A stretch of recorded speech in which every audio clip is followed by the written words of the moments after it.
Senhor Deus e Pai, Deus, toma a minha vida mais uma vez nas tuas mãos. Libera sobre nós a porção de hoje.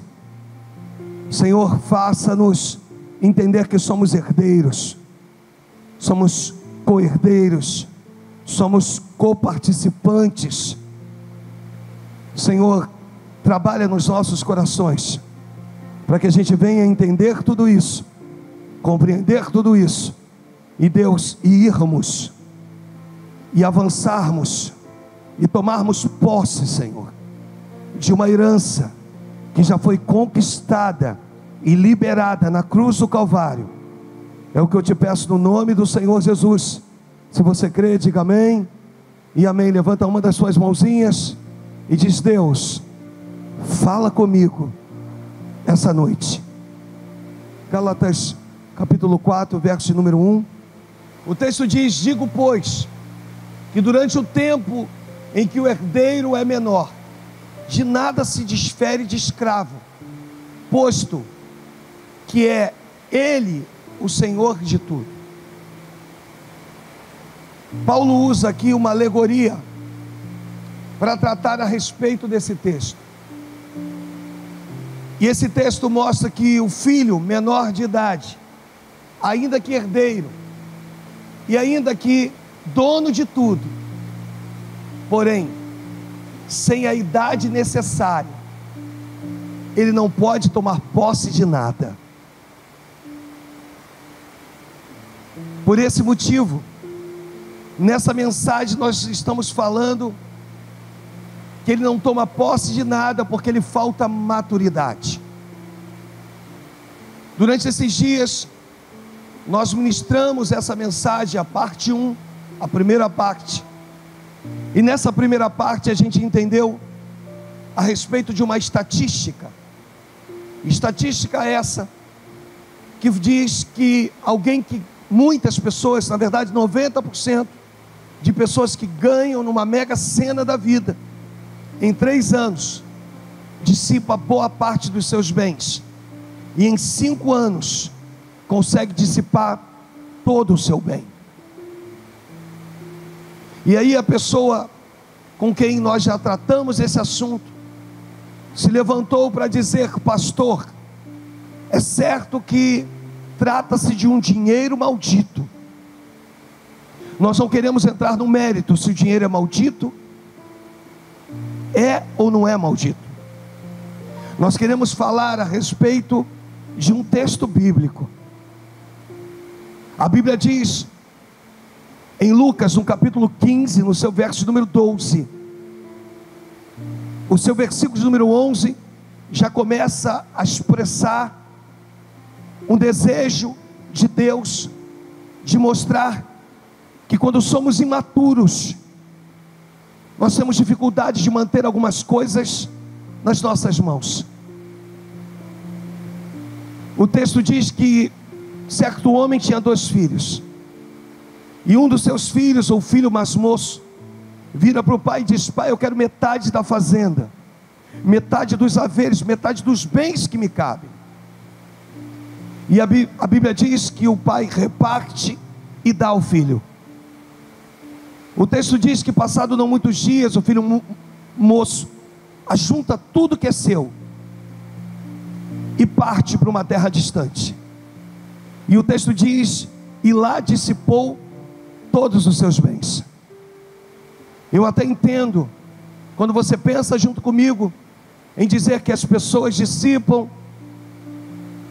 o 90% delas dissipam aquilo que ganha numa mega sena, e que dissipa porque esse dinheiro é maldito. Até entendo. O que eu não entendo é se você não compreender que o dinheiro que foi dado ao filho mais moço, de forma nenhuma é um dinheiro maldito, que também se perde. Se perde porque ele é imaturo. E a imaturidade faz com que nós deixemos de ter acesso à herança. O pai quer fazer, quer nos dar, mas somos imaturos. E uma igreja imatura não avança. pessoas imaturas não conquistam. Pessoas imaturas não conhecem o seu direito. Eu posso estar na casa do pai, porque o irmão do filho pródigo estava na casa do pai. Ele vira para o pai e diz, ele chega do trabalho e observa uma festa dentro de casa. Ele pergunta para os servos, que festa é essa? E os servos viram para ele e dizem, rapaz, é teu irmão que chegou. E seu pai mandou fazer uma festa para ele, mandou matar o novilho. Ele se entristece do lado de fora da casa. A Bíblia diz que o pai do lado de dentro avista o filho entristecido, entra e deixa o filho falar. Esse filho mais velho vira para o pai e diz, pai, eu tenho estado contigo esse tempo todo, tu nunca me destes um cabrito para sacrificar com os meus amigos. Nós vamos notar níveis de imaturidade dentro da casa do pai, do filho mais moço e do filho mais velho. O pai ouve, me ajuda, o pai, porque o pai, ele nos ouve, e a fala dele, ele é muito cirúrgico. A fala dele é uma fala simples, mas poderosa. Ele vira para o filho e diz duas coisas. Ele vira para o filho e diz assim, tu sempre esteve comigo. A primeira. A segunda, ele vira para o filho e diz assim, tudo que é meu, é seu. Pastor, o que quer dizer isso? Simples. Se tu não matou o novilho, se tu não sacrificou o novilho, se tu não se alegrou com os teus amigos, você não se alegrou porque você não quis. O caso do teu irmão é um outro caso. O nível de maturidade de pessoas dentro da casa do pai e que não conhecem os seus direitos.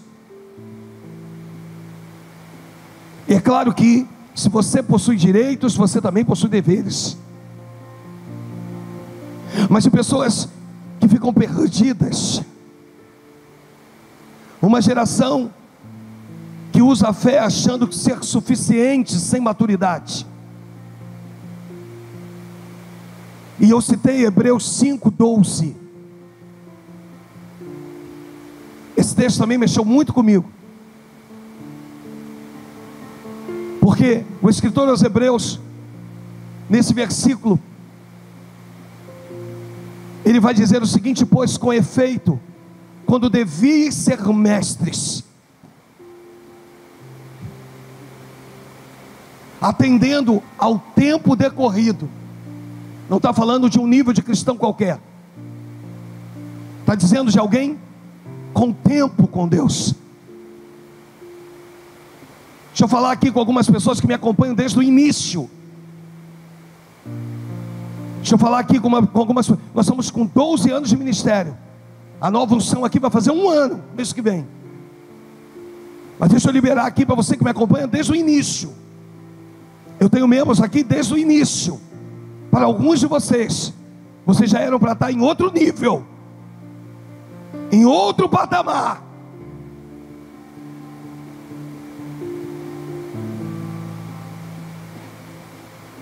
Mas não estão. O texto diz, pois com efeito, quando deviam ser mestres, atendendo o tempo decorrido, tendes novamente a necessidade que alguém vos ensine de novo. De novo. Deixa eu repetir isso, porque eu sei que isso dói, mas é para criar um confronto, um conflito dentro de você, porque através do conflito gera mudança. De novo. Alguém vai precisar parar o que está fazendo para voltar, para trazer ensinamentos que já te foram dados. Maturidade. Deixa eu repetir, maturidade.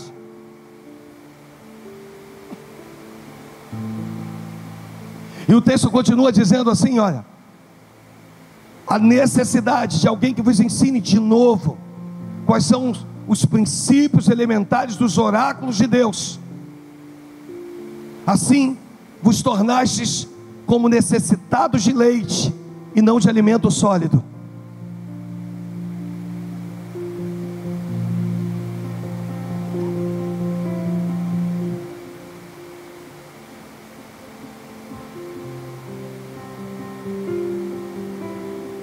chega num nível de maturidade que Deus quer te dizer o seguinte: te decepcionaram, você está triste, você é maduro para lidar com isso. Te entristeceram, te caluniaram, é Ele quem te justifica, você já está maduro para lidar com isso.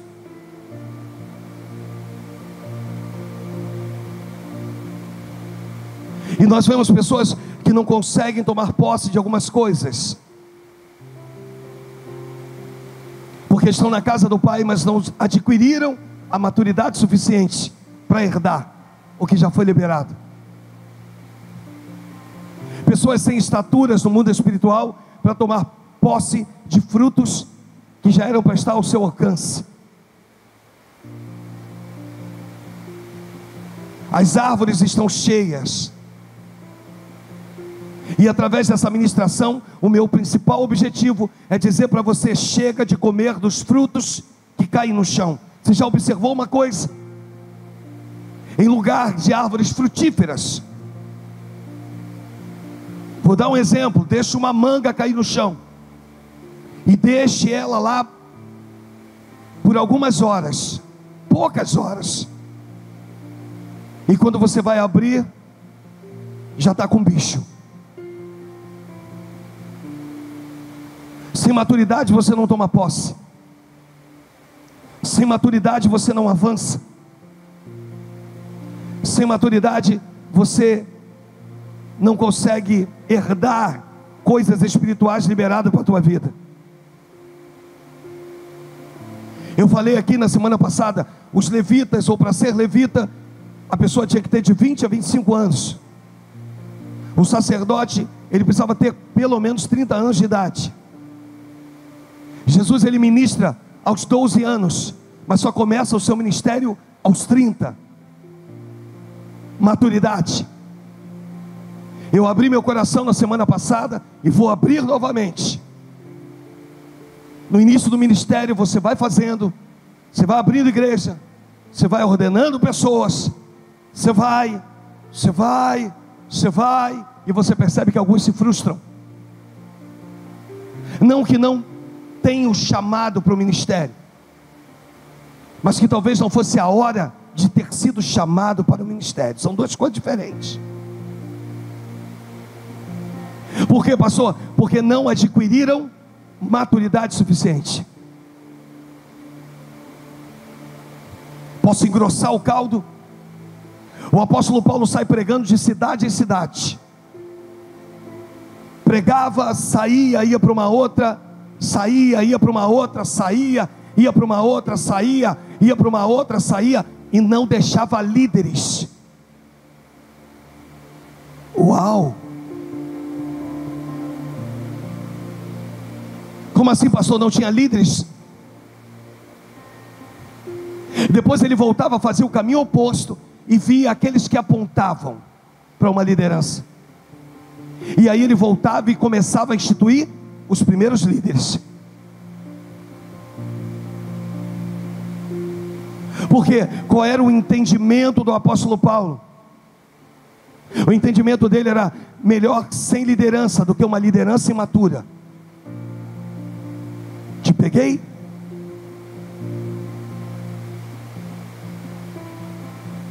Lideranças imaturas causam danos irreparáveis, muitas das vezes.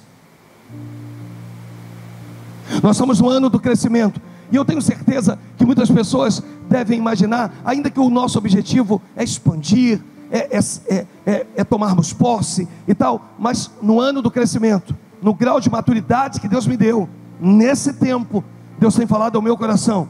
Não é simplesmente um carro novo, uma casa nova, não é simplesmente adquirir um bem, não é simplesmente ter alguma coisa, é crescer no Pai, é entender a primeira epístola de João, no capítulo 5, no versículo 4 e 5, compreender isso mexe comigo,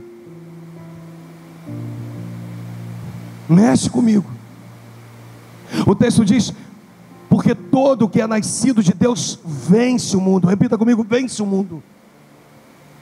E esta é a vitória que vence o mundo, a nossa fé. Aí o versículo 5 vai dizer: quem é? Aí é uma pergunta com uma resposta inserida: quem é o que vence o mundo, senão aquele que crê ser Jesus Cristo, o Filho de Deus?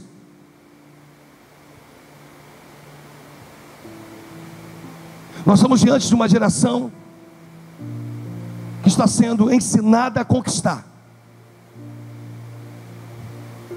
As redes sociais, desculpa, não tenho nada contra as pessoas formadas, se formando para coach, para pegar, te instruir, te ensinar a crescer, te ensinar a ser uma pessoa melhor. Eu não tenho nada contra, muito pelo contrário. Uma das minhas filhas já está cursando uma faculdade, a outra esse ano, em nome de Jesus, também vai entrar numa faculdade, mas eu tenho ensinado a eles os rudimentos básicos do Evangelho. Eu tenho dito a eles: olha, pode ser que um dia vocês venham construir tudo isso, para um dia Deus pedir tudo isso, e vocês têm que dar para Ele.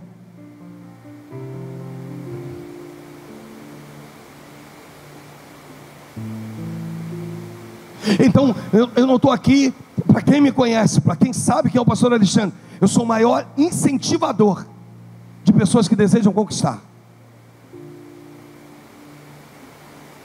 Só que as pessoas não estão sabendo separar conquistar de vencer. O texto diz que Deus não te chamou para conquistar o mundo, Deus te chamou para vencer o mundo.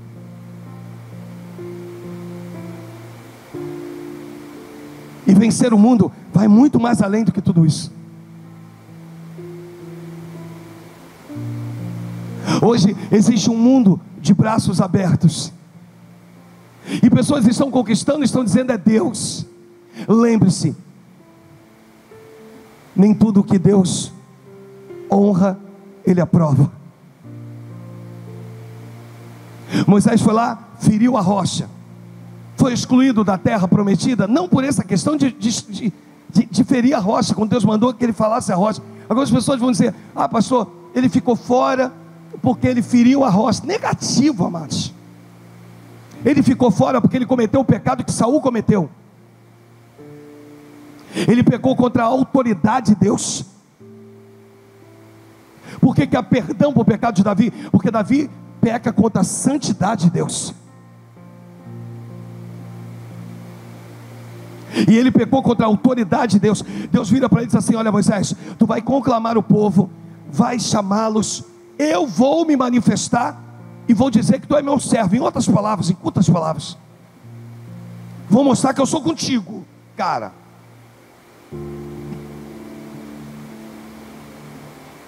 Aí Moisés, irado com o povo, se apresenta e diz: olha, em outras palavras,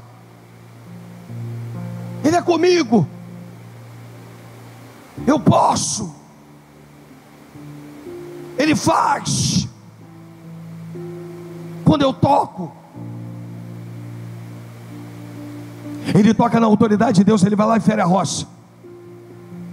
Olha para o pastor, não seria muito simples Deus se manifestar e dizer assim: também não vai sair água, você não fez o que eu mandei? Mas meus pastores, sai água.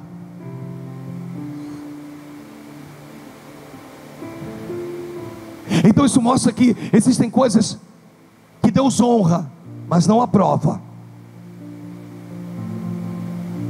E nós temos vivido esse afã dessa conquista.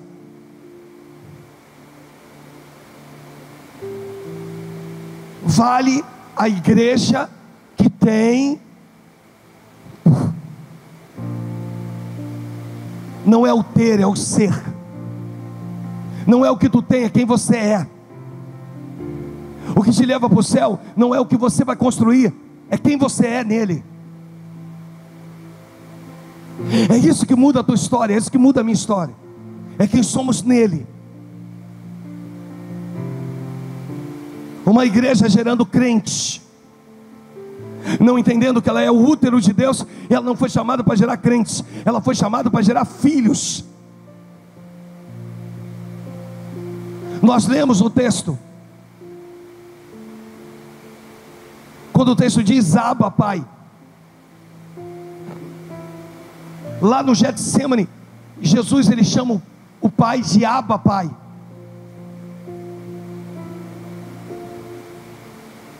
Em todas as outras suas orações, o texto diz que ele chama Jesus chama o Pai de Pai. A única oração que ele vai chamar Deus de Deus é quando ele está na cruz. E ele diz: Deus meu, por que tu me desamparaste? Porque ali havia uma ruptura, porque ele carregava sobre si a iniquidade de toda a terra. E ele, entendendo isso, ele diz: não adianta eu clamar a ele como Pai, porque ele não vai me ouvir. Deixa eu tentar clamar a ele como Deus. Mas no Getsemane, no Jardim das Oliveiras, o texto diz que Jesus chama ele de Abba, Pai, que significa paizinho. Quem é pai e quem é mãe aqui sabe do que eu estou falando. Quando o seu filho, de uma forma carinhosa, ele quer tentar te conquistar e ele te chama de paizinho.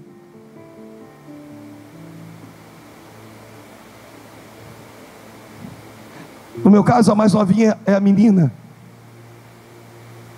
a Ana Júlia. E ela vira e diz: paizinho, o senhor é o pai mais bonito do universo. E aí eu me sinto, né, irmãos?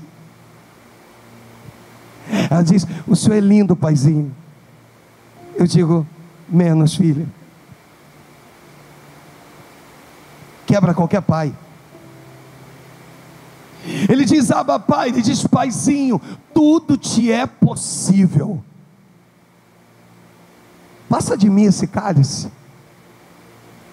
Por mim, a minha história termina aqui. Por mim, eu não vou além, eu fico por aqui. Passa de mim esse cálice. Mas que não seja feita a minha vontade. Jesus mostrou a sua vontade para o Pai. E se tem uma coisa linda, irmãos, é entendermos isso. Para de se fantasiar. Mostra para Ele o que tu sente. Mostra para Ele quem você é.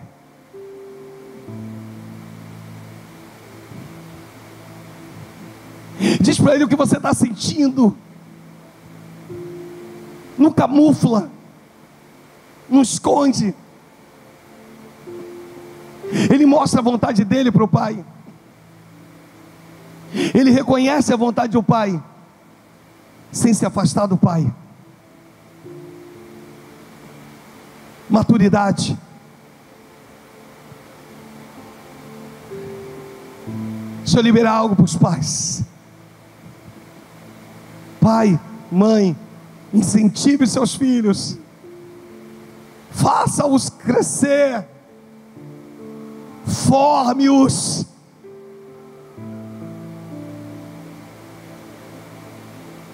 Libera sobre eles palavras de bênção. Mas por favor,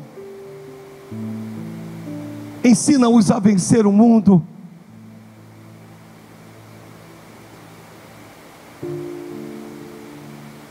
Porque senão de nada do que ele conquistar vai valer a pena. Todas as conquistas tornar-se-ão derrotas.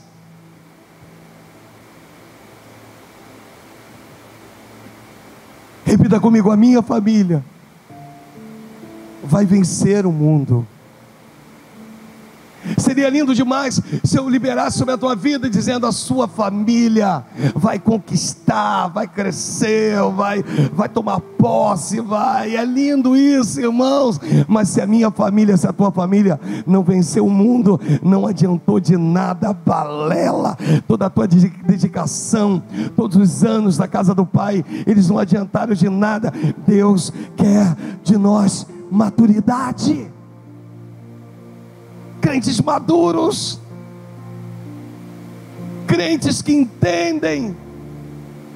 Jesus virando para Pedro dizendo: Simão, Satanás vos reclamou para te cirandar como trigo, mas eu roguei por ti, para que a tua fé não desfaleça. Satanás está pensando, Simão, que ele vai te destruir. Satanás está pensando que ele vai acabar contigo, mas ele é o meu instrumento para arrancar a casca, porque a casca não me importa, o que me importa é o grão que está por debaixo da casca. Existem algumas dores que Deus quer virar para você e dizer: para de repreender aquilo que é propósito.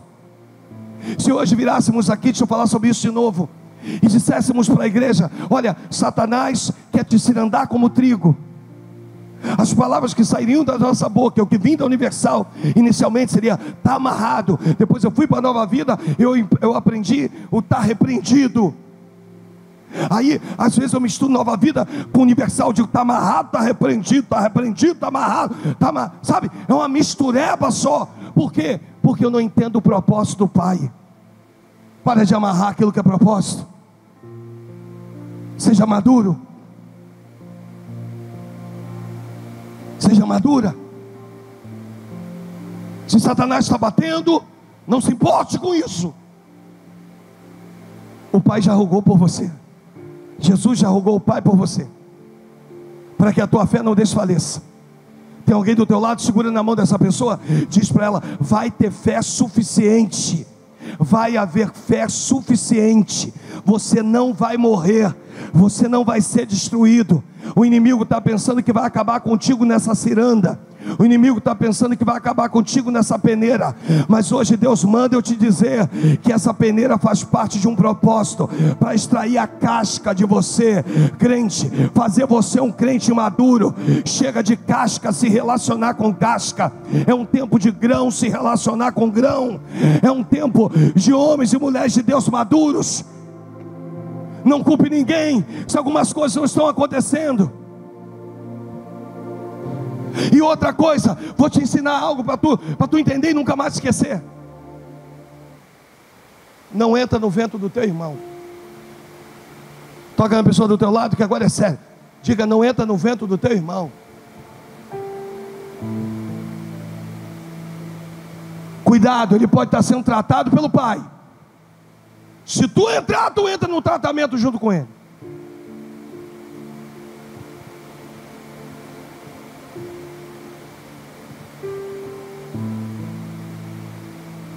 Maturidade. Maturidade. E porque vós sois filhos, enviou Deus ao nosso coração um espírito de seu filho, que clama: Abba, Pai. Paizinho. Esse texto me mostra que se ele pode chamar o Pai de Paizinho, eu também posso. Eu também posso. Deixa eu falar sobre isso, porque isso é importante. Hoje, num atendimento pastoral com casais que às vezes tomaram decisões precipitadas, eram para casar, mas não era a hora, se precipitaram. Você começa a atender e você não sabe se você ora, se você aconselha, ou se você dá uma chupeta e diz: volta para casa da tua mamãe.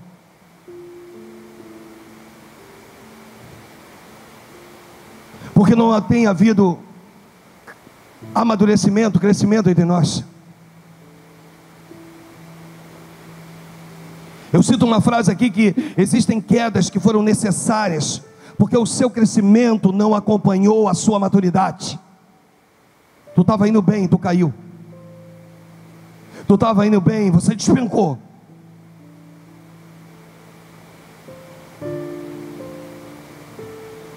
Conta-se uma história verídica de um pastor. Compra um carro zero e sai para evangelizar, pregar por aí. Já pregava em ginásios lotados. E ele compra esse carro zero e sai para anunciar o evangelho. E de uma cidade para outra, de uma forma que ele não sabe explicar, acontece um acidente, acaba com o carro, e ele compra o carro e decide fazer o seguro na outra cidade. Perdeu o carro, perca total.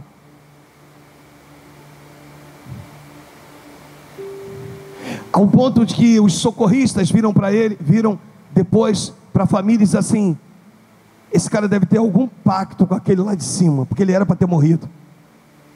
O pastor que estava ao lado dele só sofreu arranhões, acabou com o carro. Ele ficou hospitalizado durante um grande período, e ele falou que ele começa a questionar a Deus. Ele falou: Deus, eu não entendo, porque afinal de contas eu estou pregando o teu evangelho.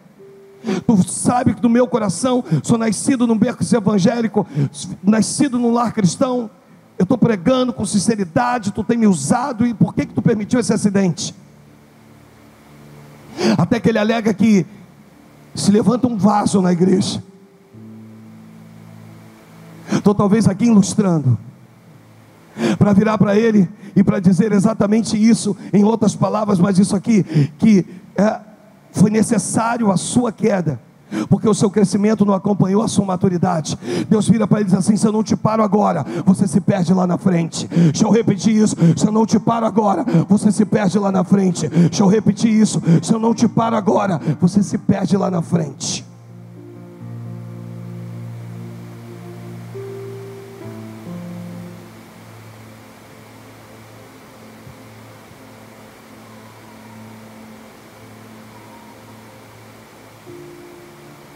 Jovens,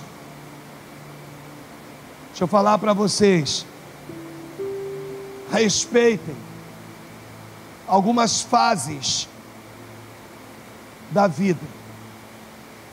Repita comigo: existem fases. Como as fé, existem fases para se casar. Quando eu não as respeito de forma imatura, haverão danos, falem a dificuldade. Repita comigo: a primeira fase é conhecer, e conhecer, deixa eu abrir um adendo, é a fase da oração, para ver se Deus está no negócio.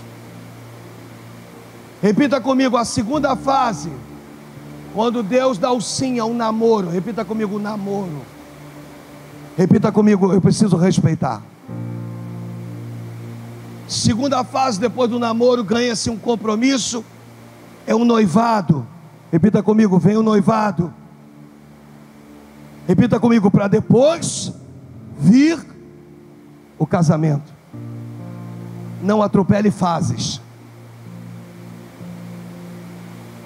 porque depois, olha para o pastor, você vai ocupar os nossos gabinetes. E quando eu digo nosso, não necessariamente é o meu gabinete, porque pode ser que você não esteja aqui, mas você vai ocupar o gabinete dos seus pastores. Quantas vezes terminava o culto de domingo, casais imaturos, e eu tinha que atender. Aí dá 10 horas, 11 horas, meia-noite, e você vai dizendo: Jesus, eu não sei mais o que eu vou fazer. Agora eu aprendi a dar uma chupeta para cada um, e orientar: volta para casa da mamãe, volta para casa do papai. Tem tempo para tudo isso. Desculpa eu falar sobre isso e estou encerrando, já era para ter encerrado. Tem tempo para tudo isso, tem tempo para tudo isso. Respeite as fases. Eu virei para o meu filho esses dias e disse para ele: sabe por que o papai casou com 21 para 22 anos? Sabe por quê? Porque eu já não tinha pai. Meu pai faleceu, eu tinha 3 anos de idade. Não tinha mãe, minha mãe faleceu, eu tinha 15 anos com câncer. Então, quando eu conheci a sua mãe, nós noivamos, namoramos, casamos, com a permissão da minha sogra que está ali, passamos por esse trâmite. Porque o papai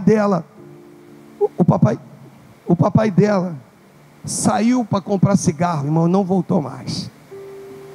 Só que a mãe percebeu que ele não fumava.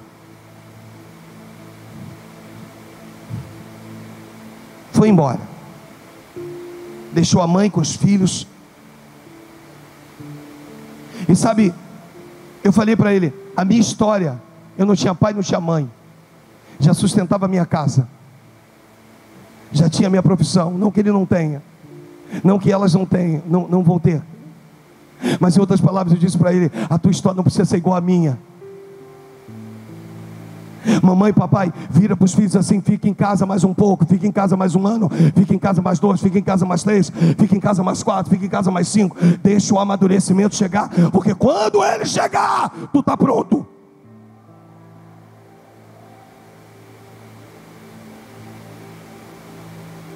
Romanos 8:17. Agora eu vou aqui com alguns textos, vou ler de forma bem corrida e nós vamos encerrar. Romanos 8:17 diz, na NVI, diz, se somos filhos, vamos ler juntos, vamos lá, se somos, então somos herdeiros, co-herdeiros, e se de fato participamos dos seus sofrimentos,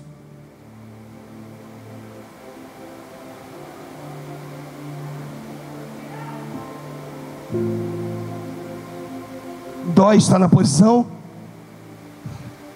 quando vier a glória, querido, quando Deus se manifestar. Gálatas 3:29, eu prometo que no próximo culto eu vou dar uma ênfase nisso tudo aqui. Gálatas 3:29, leia comigo.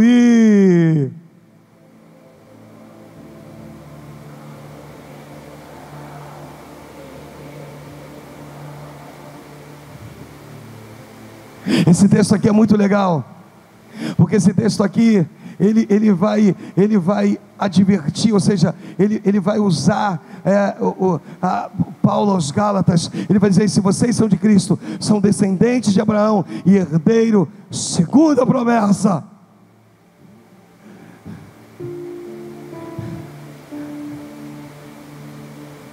Paulo aos Efésios, no capítulo 3, no versículo 6, diz o seguinte, 1, 2, 3, vai, a saber, que mediante o Evangelho, os gentios são co-herdeiros com Israel, membros do mesmo corpo e co-participantes da promessa em Cristo Jesus. Se eles têm direito, nós também temos. A diferença é que se eles estão maduros, eles vão tomar posse, e se nós não estivermos maduros, nós não tomaremos posse. Um último texto, eu vou só em Tito, no capítulo 3, no versículo 7. Foi umas anotações que eu fiz aqui. Tito, no capítulo 3, no versículo 7. Vamos lá, o texto diz, 1, 2, 3, vai. A fim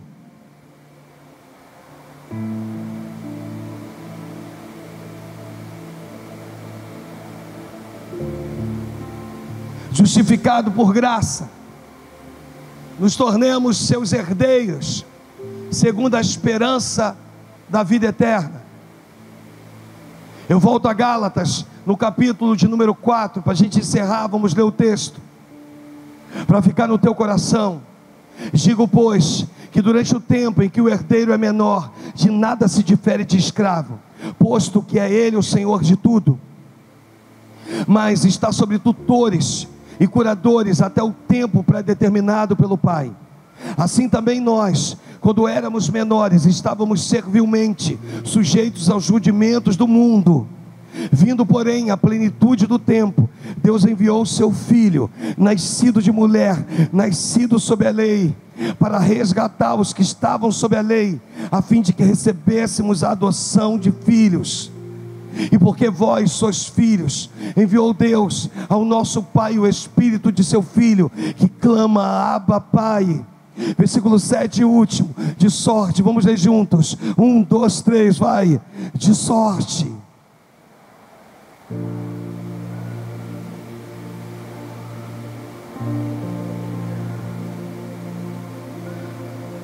Eu vim de uma família espírita, irmãos. Família espírita. Quantas vezes fui com a minha mãe numa encruzilhada, arriar um despacho. Não tínhamos o que comer, e a entidade pedia o tipo da carne que queria comer, o tipo da cerveja que ela dizia que ia beber, e o tipo do cigarro que ela dizia que ia fumar.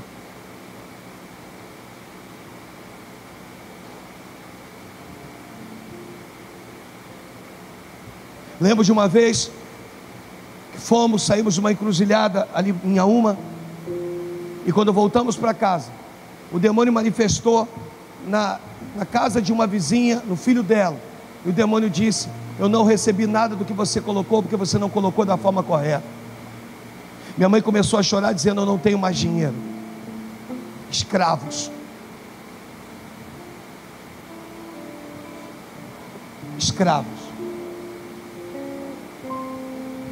Só que hoje Ele te chamou para ser filho, filha.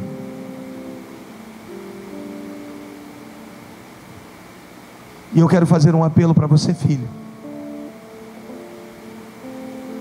Você que tem sofrido, você que tem vivido dias difíceis, sabe, o inimigo tem, de uma certa forma, te oprimido. O inimigo tem te pisado. Você tem comido, como diz o ditado, o pão que o diabo amassou. Está difícil.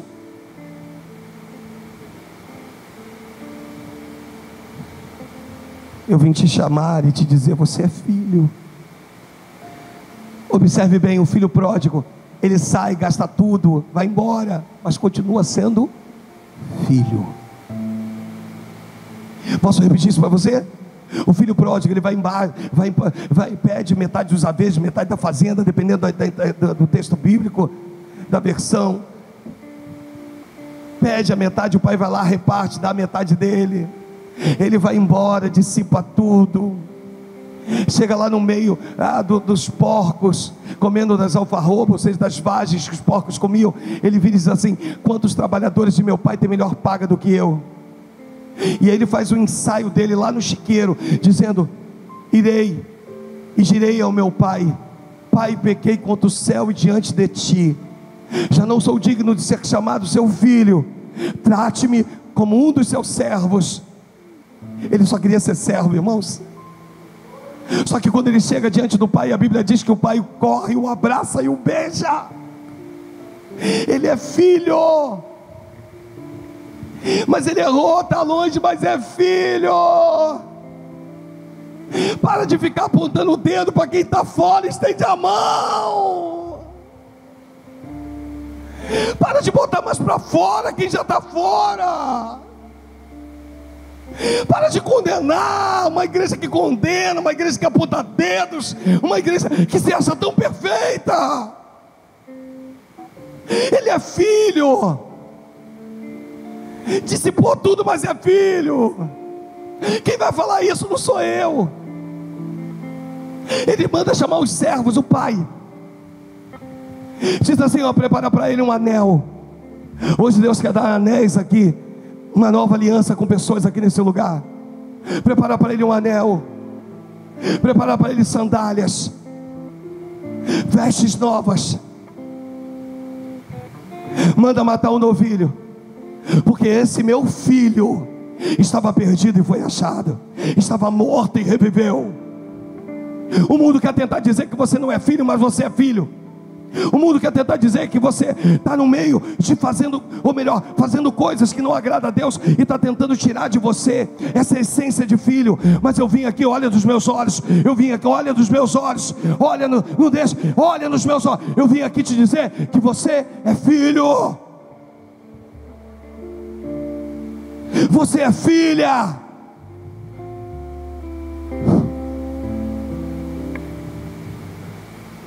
Filho, filha. Vira para essa pessoa do teu lado, diga assim: não importa o que você fez, o Pai te ama.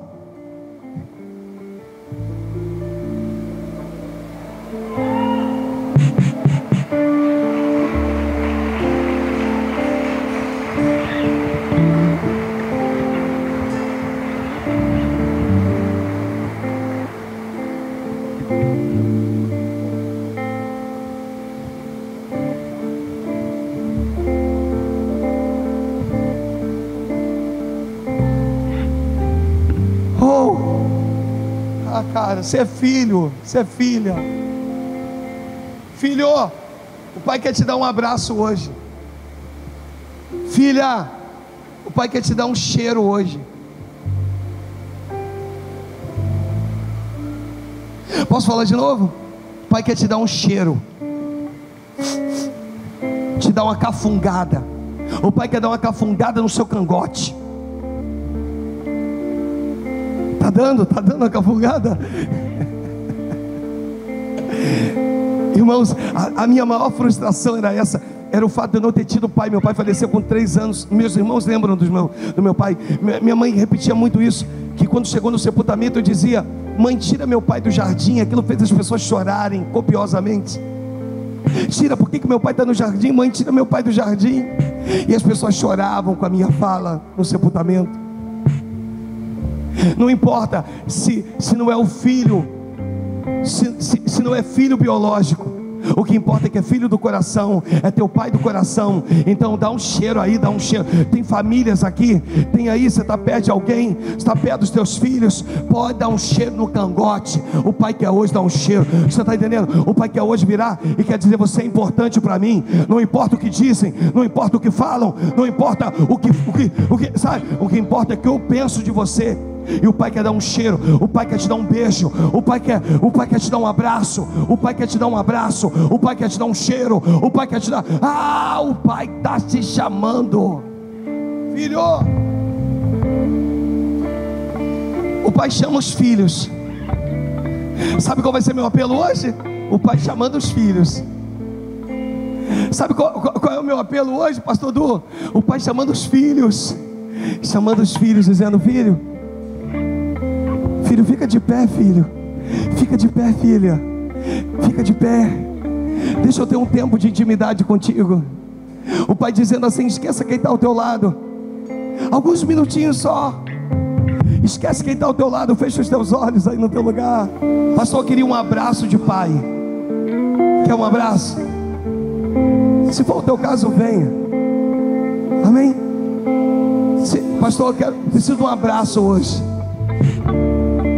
Os nossos pastores também vão estar aqui, vão representar o Espírito Santo na tua vida. Preciso de um abraço hoje. Precisa de um abraço do Pai? Você vai poder vir, se for o desejo do teu coração, em nome de Jesus, no nome poderoso do Senhor Jesus.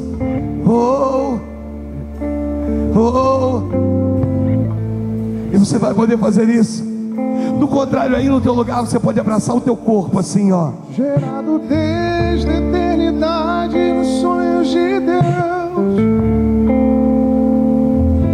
formado por suas mãos, recebi o sopro de fogo do seu coração. Gerado desde a eternidade nos sonhos de Deus,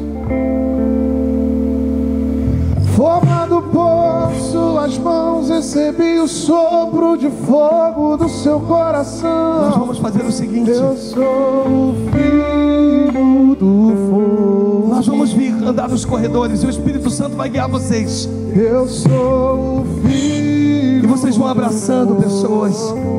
É o Espírito Santo fazendo isso. No fogo nasci e fui forjado. O Espírito Santo fazendo isso.